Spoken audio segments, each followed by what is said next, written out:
current dietary guidelines in the UK are actually a root cause driving the epidemics of obesity and type 2 diabetes. I do feel really confused. I don't feel like there's enough information available. Oh, I have no idea. That's probably why I don't get confused, because I don't know what it is.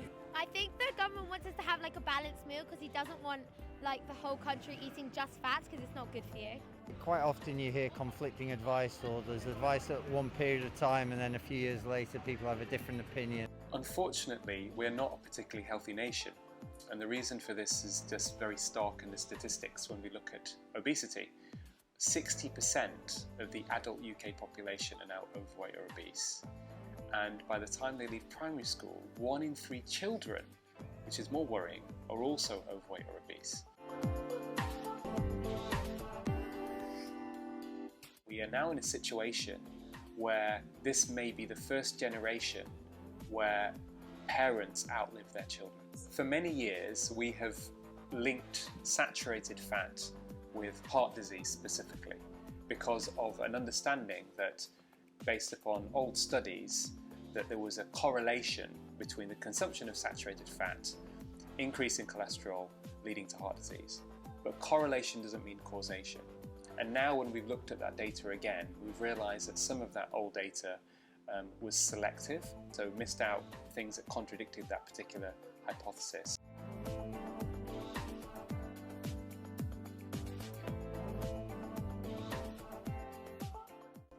There is some debate at the moment in the world of science about the macronutrient composition of foods and what's most effective for weight loss. Comments such as eating fat doesn't make you fat, I think can be very misleading.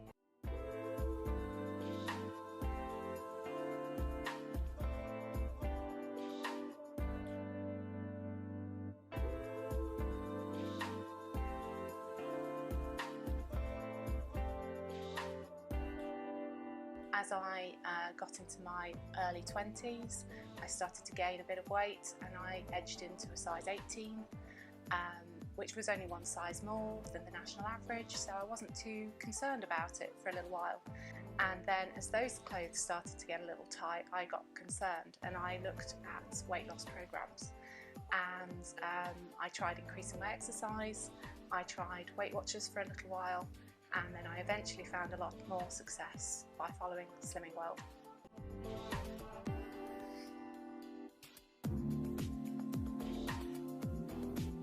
Common sense approach or principles would be to ensure that you're as active as you possibly can and to eat as healthily as you can while still enjoying food. And I think it's very easy to fall into the trap of trying some extreme methods when the healthy eating messages, watching portion sizes, and keeping an eye on the intake of calorie-dense foods is really important.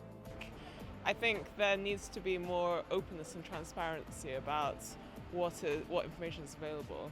Try not to eat too much like processed food, definitely. I always cook everything from scratch as well. I found it quite a challenge, quite a change from what I had been eating, which was obviously a good thing in the long run because I'd seemingly been eating the wrong things before without knowing it. You have to have some fat but not like loads. Yeah. I think everything in moderation seems like a sensible course of action. Eating fat is about as likely to make you fat as eating green vegetables is to turn you green.